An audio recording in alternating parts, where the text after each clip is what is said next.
The night is still. All the lights of Bethlehem have been extinguished. It's quiet in a stable where a young girl and her nervous husband lay together.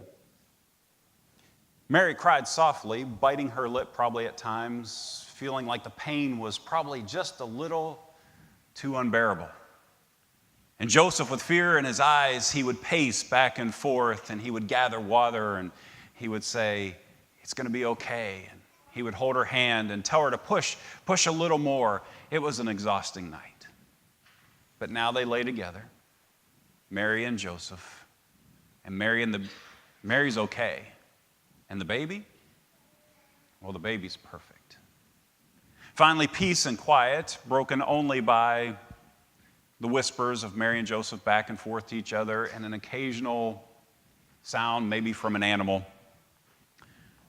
Joseph awakens first when he hears a knock at the door, thinking probably the innkeeper coming to check on them. He probably heard the screams of Mary earlier and he was coming to check on the situation. But Joseph goes to the door and finds not the innkeeper, but finds shepherds. Rough cut, scruffy, smelling like sheep shepherds. They stand there awkward, kind of like they want to come in. And finally, one of them says, "We're here to see a baby. An angel appeared to us." I know, that's far-fetched, I know. But an angel appeared to us. I know this sounds crazy. And Joseph, with a smile on his face, says, "Not far-fetched, not crazy. Come on in."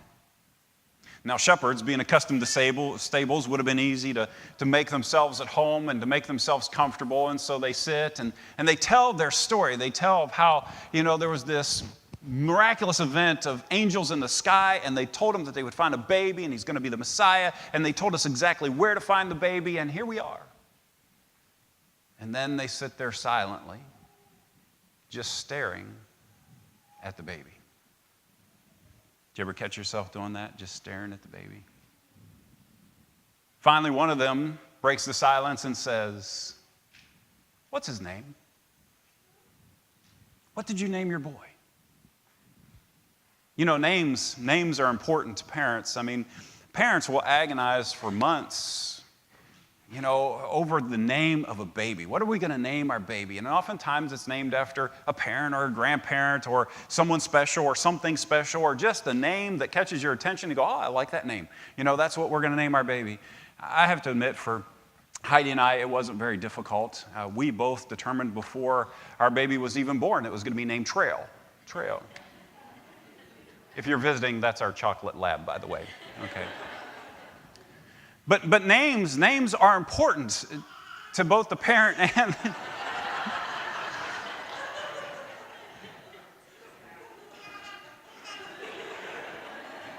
that would be my granddaughter.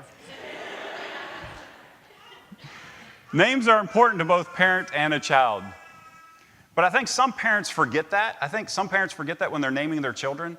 For example, I went to school with and dated a girl named Candy Cane. Candy Cane. Would you do that to your child? No. I mean, here's some interesting names that I found this past week. I think we can put them up on the screen here. Here are the names.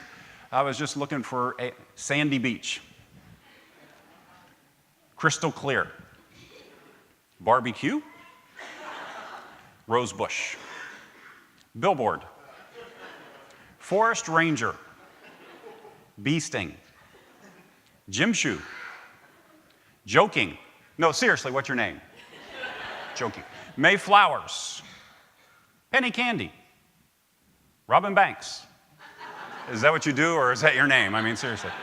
And Ivan Oder. Now, if you had the last name Oder, would you give your son the first name Ivan? I mean, said slow enough, it sounds more like a confession than it does a name, right? Ivan Oder. Thank you for your honesty.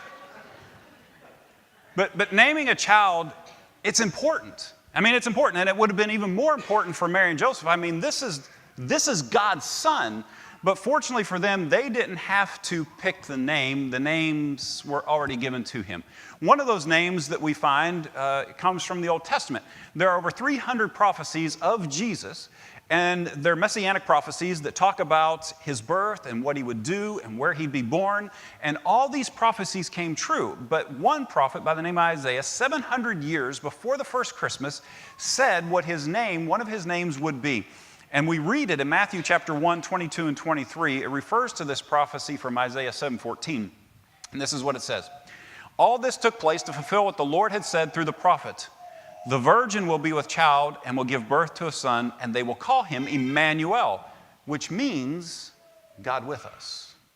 Emmanuel, God with us. So the first name, Emmanuel, God with us. Not God created us.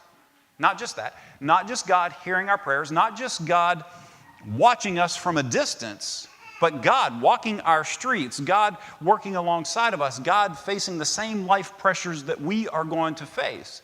In essence, that is what the first Christmas was all about. Jesus said, if you've seen me, you've seen the Father.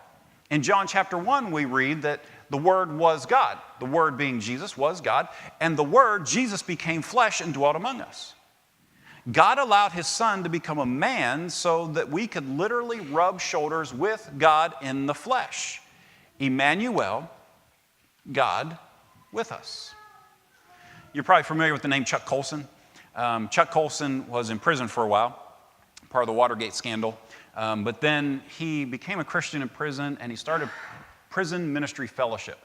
And one of the things that this ministry does is they do the angel tree, and where you adopt an angel off the tree, basically buy gifts for this child. You turn the gifts into the prison ministry. They give these gifts to the children, but they don't give them in your name. They don't give them in the prison ministry name. They give them in the name of the parent that is in prison. So basically, they take the presents to the kid's house and say, these are from your dad or these are from your mom. Really cool ministry. But one year, Chuck was delivering presents in the inner city of Washington, D.C., and he was down in the projects, and he walked to this apartment he's delivering to, and there was only a screen door, and it's hanging by a hinge. It's the middle of winter. It's cold. It's snowy outside. And he walked inside, and the radiator was just going full blast to try to keep the place warm. There were 5 kids running around. Mom was not at home. She was at work. And the one little boy came running up to him and said, "What are you doing?" He said, "I have these presents for you, and they're from your dad." He said, "Oh, really?" And the little boy said, "Well, what's your name?" And Chuck said, "Well, my name is Chuck." And he looked at the little boy and he said, "What is your name?" And the little boy said, "My name is Emmanuel." And Chuck went, "Oh, do you know what your name means?" And the little boy said, "No." And so he got down on a knee and he pulled out a Bible he had in his back pocket and he opened it up to Matthew chapter 1 and he said, "Look, right here, your name is Emmanuel, God with us." And about that time, the mom walked in and the little boy went screaming to his mom, "Mommy, Mommy, God is with us, God is with us, God is with us." And Chuck Colson said as he walked through the snowy streets of Washington, D.C. that day, he kept hearing that little boy's voice in his mind saying, "God is with us, God is with us, God is with us." That's the hope of the world. Emmanuel, God is with us. He also has another name. And in Matthew chapter 1, we read this, 20 and 21. It says, the angel's talking to Joseph in a dream, and it says, "Joseph, son of David, do not be afraid to take Mary home as your wife, because what is conceived in her is from the Holy Spirit. She will give birth to a son, and you are to give him the name Jesus, because he will save his people from their sins." You are to give him the name Jesus. And so what does Joseph do? Verse 25, it says, he gave him the name Jesus. Now, Jesus would be the name that his parents would use to call him to dinner, to tell him to finish his homework, to tell him he needed to go work in the carpentry shop, or it's time to get ready to go to the synagogue. Jesus would be the name that a blind man would use to call out to him to try to gather the attention of the great physician so that he could be healed of his blindness in the midst of this crowd. But realize that God chose this name because of the significance of the name, because Jesus means the Lord saves. The Lord saves. 33 years later, right after Christ's resurrection, the Apostle Peter preaches in Acts 4:12, it says, "Salvation is found in no one else, for there is no other name under heaven given to men by which we must be saved."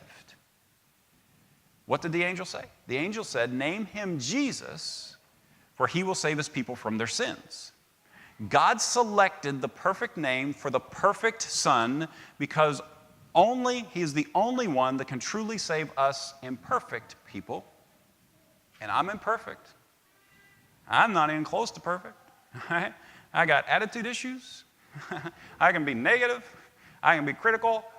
All right, I'm not even close. I got a long way to go. And the only one that can save this imperfect person right here was the perfect Son of God. And through his life, through his ministry, he proved that he was perfect and he accomplished what he came to do. A lot of people are happy to refer to God or the man upstairs, but there's something very personal about the name Jesus. You see, while Emmanuel describes his nature, he came to be with us, Jesus describes his mission, his purpose. He came to save us. He came to seek and to save the lost.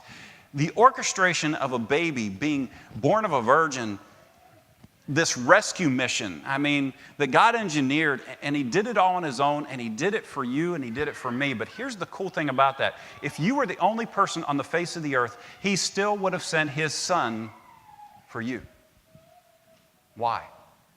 Because he loves you. And you see, that is what the Christmas story is all about. God's love for you. Have you ever had one of those arguments? The type of argument I'm talking about where you're right and the other person's wrong? You've had one, I can tell. All right, you're right, and the other person is just totally wrong. They think they're right, you think you're right, and so the debate begins. It could be over a movie. It could be over a line in the movie. It could be over who played a certain role in the movie. I say it was John Wayne, you say it was Clint Eastwood. It could be music. I say the song says rob the cash box. You say it says rock the Casbah. It could be over a line in a song. It could be over mistaken identity. I still say to this day that I saw Julia Roberts in line in front of me at a Save-A-Lot grocery store at Cape May, New Jersey one summer. Nobody believes me, but I know it was her. It could happen. It could happen. People are always walking around mistaking me for the Cleveland Browns coach. That is one person I don't want to be associated with. All right? But anyway, you have this argument, and one of you is wrong. Let's say, for illustration purposes, that you are the one who is right. So you see this person a day or 2, 3 days later, and they say, you know what? You were right, and I was wrong. What do you do? Yeah, I know. You don't have to tell me. All right, I know. But what changed their mind? More than likely, this person was presented with some undeniable evidence that pointed them to the truth. And more than likely, it was something, a resource, a person that they trusted. Google, Wikipedia, Siri, everybody trusts Siri, right? So it's something that they trusted.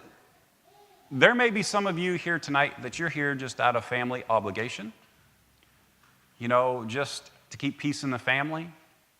You come on Christmas Eve because it's Christmas Eve. Maybe that's the only reason you come. It's just because of that. But deep down inside, maybe you doubt the identity of the one whom this holiday is named after. It is Christmas. Christ is who it is named after. If it wasn't for Jesus, we wouldn't even have this holiday. But you've arrived at your own opinion in your own mind, and you're convinced you're right. And honestly, nothing I can say can change your mind. And that's okay. I'm glad you're here, and I thank you for being here. But could I challenge you to study the Scriptures, to look at the prophecies, to look at the manuscript evidence for the Bible? There is more manuscript evidence and proof for the Bible than there is any other book in all of history. Documents that date back thousands of years, these manuscripts. Would you investigate the archaeological evidence? Archaeologists are constantly digging, and every time they dig, they find more and more resources to prove the Bible to be true, not false.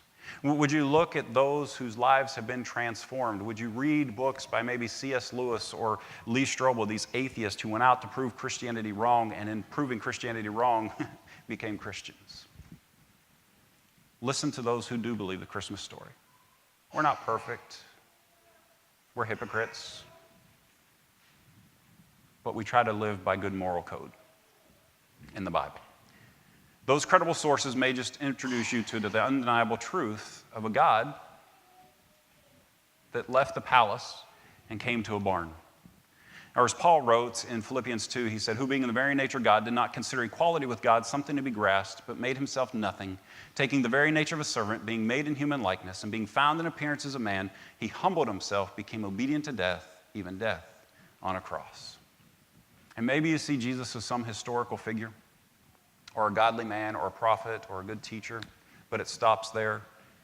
Would you just investigate and look at the evidence? Former astronaut James Irwin said this, there's one thing better than a man walking on the moon, and that is God walking on the earth. Helen Keller, who faced major odds against her and adversity in her life, in spite of the fact that she was born blind and deaf, through the loving, caring patience of a woman by the name of Anne Sullivan, she began to communicate, first through touch, then through speech. Had never heard of Jesus before. And when Anne Sullivan started to teach Helen Keller about Jesus, she said, I've always known him in my heart. I just didn't know his name. You know his name. His name is Emmanuel, God with us. His name is Jesus, the one who saves. And maybe this Christmas, for the first time, you can understand the message of the angels when they say, for unto you is born this day in the city of David a Savior, who is Christ the Lord.